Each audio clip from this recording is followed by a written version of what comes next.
Our first speaker today is Commissioner Damanaki, and I am sure that you will be particularly interested to hear what the Commission has to say about the latest developments in maritime policy and how it will impact on our island communities. I will now hand the floor over to Commissioner Damanaki. Thank you. Thank you, Mr. Chairman. I accepted the invitation with enthusiasm.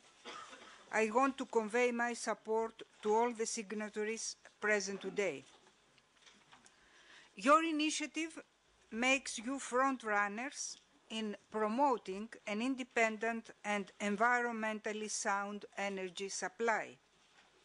It is a bottom-up, voluntary commitment that crosses geographical and national borders.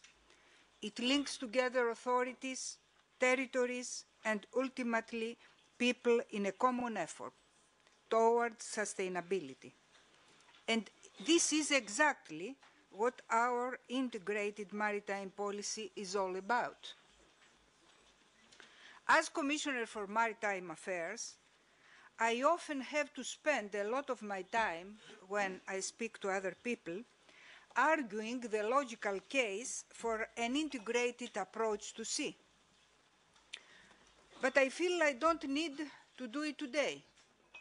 I think that everybody here knows better than anyone that everything is connected. Everything is connected around sea and nature. You know, for example, that extending a harbor, you can have a harbor in your island, if you want to extend it to improve facilities for tourists, this fact can affect the distribution of sand on the beaches that the same tourists come to enjoy. So here is the interaction.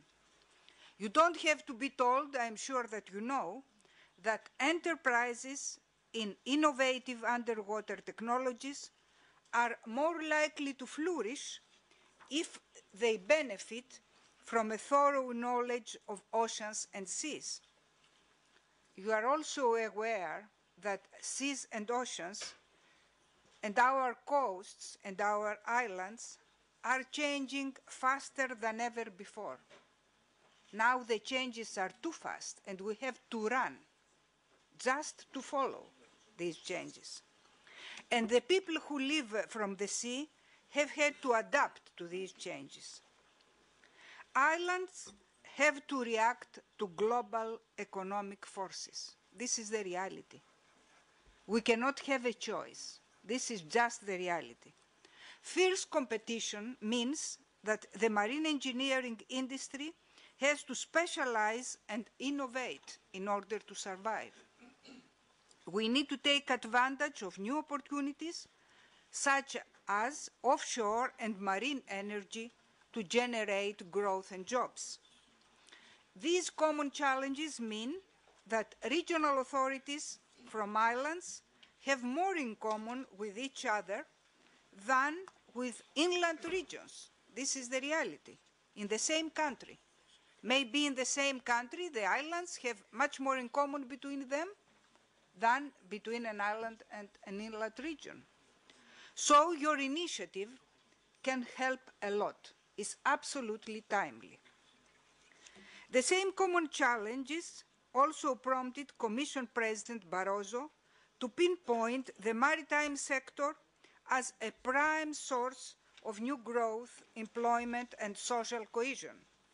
The Europe 2020 strategy, our strategy for the future, highlighted the importance of the maritime sectors in the particular context of resource efficiency, competitiveness, and climate action.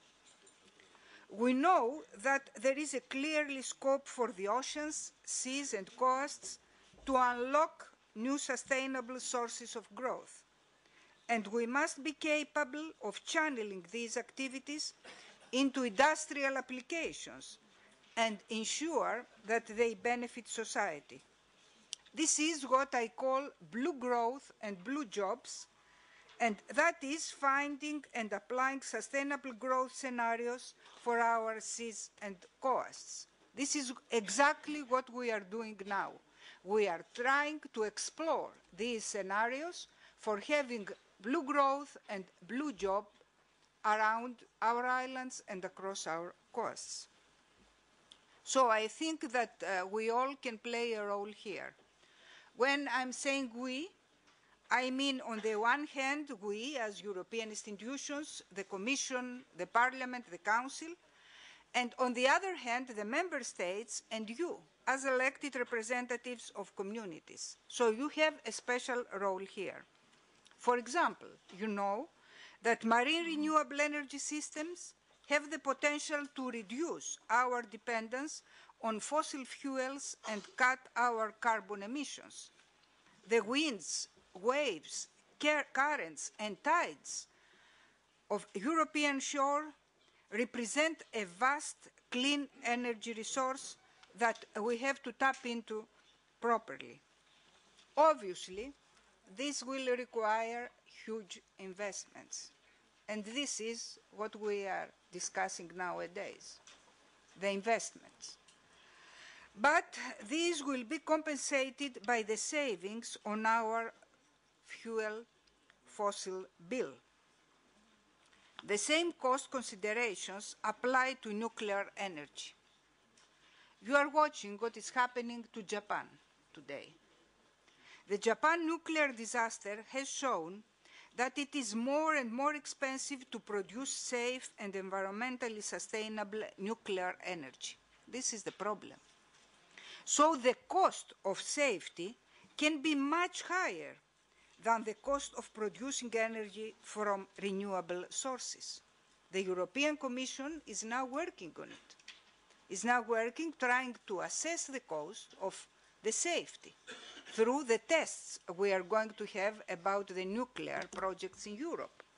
So maybe we have to reassess the situation and compare the cost of safety nuclear energy to the cost of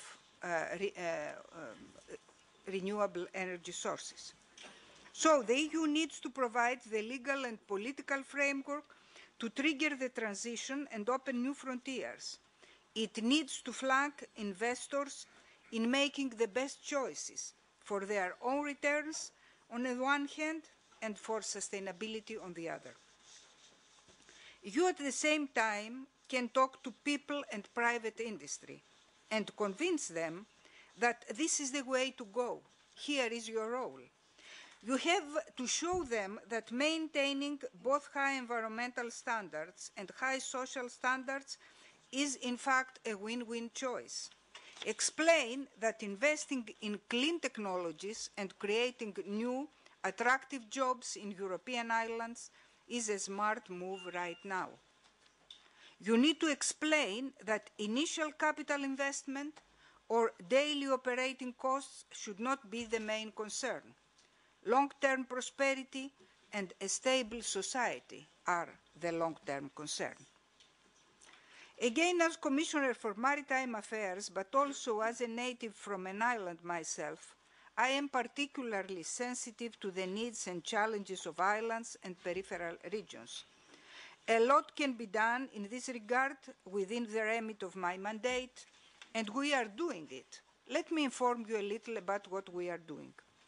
Since 2007, we have been developing the integrated maritime policy precisely to enable policymakers at every level of governance to pursue a coordinated and sustainable development of maritime activities.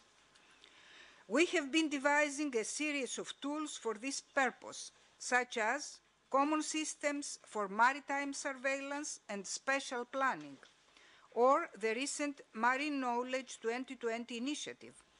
This initiative will establish a network of accessible, compatible, and timely data on the status of our seas.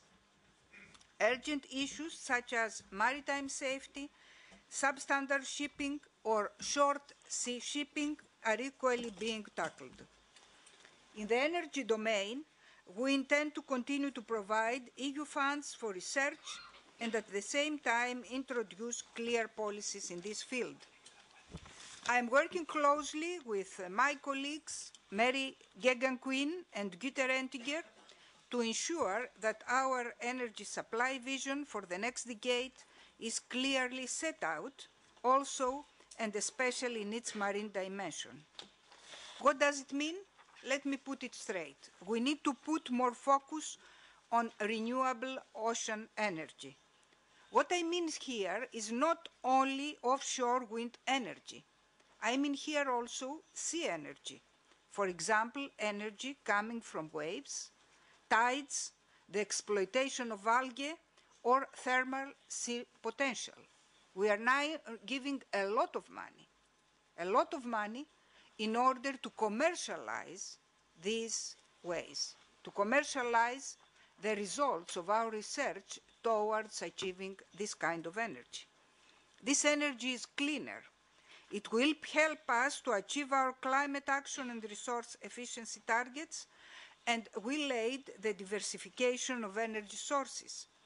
It also offers a huge potential for highly qualified new employment in maritime sectors and in coastal regions. For example, we are now evaluating the infrastructure needed for 2020 and 30 to bring offshore and marine renewable energy onshore to consumers.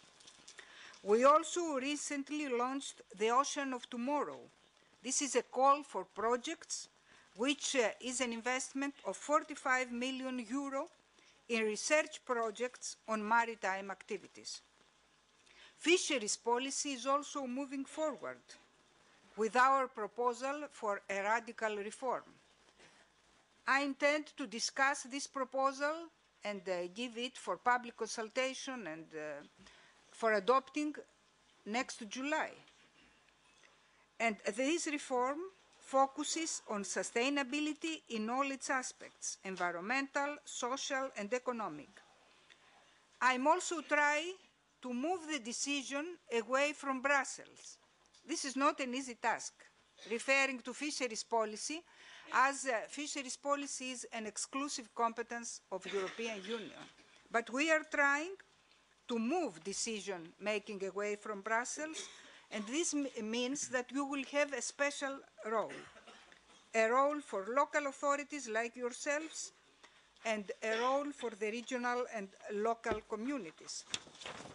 As for financing, because of course money is very important, the future financial instrument will only support projects that contribute to sustainability and to Europe 2020 agenda. We are not going to give money, taxpayers' money, to anybody. We are going to give money from our funding, the funding for fisheries and maritime affairs, only to promote Europe 2020 agenda, smart, innovative projects with green credentials. In sum, ladies and gentlemen, I have every confidence that the Pact of Islands will focus minds, open up new opportunities for cooperation, and spur cohesion and sustainable growth in insular regions. I do hope that you and CPRM will bring your ideas to European Maritime Days in Gdansk next month. So I invite you to come there and inform all the authorities, the high-level authorities of the European Commission. We'll have a lot of commissioners there, we'll have the European Parliament, we'll have the Council, everybody there to inform about your initiatives. I would like to thank you, and I would like to say good luck to you in this long trip.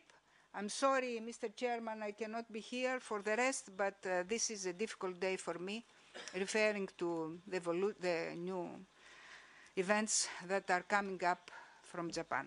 Thank you very much.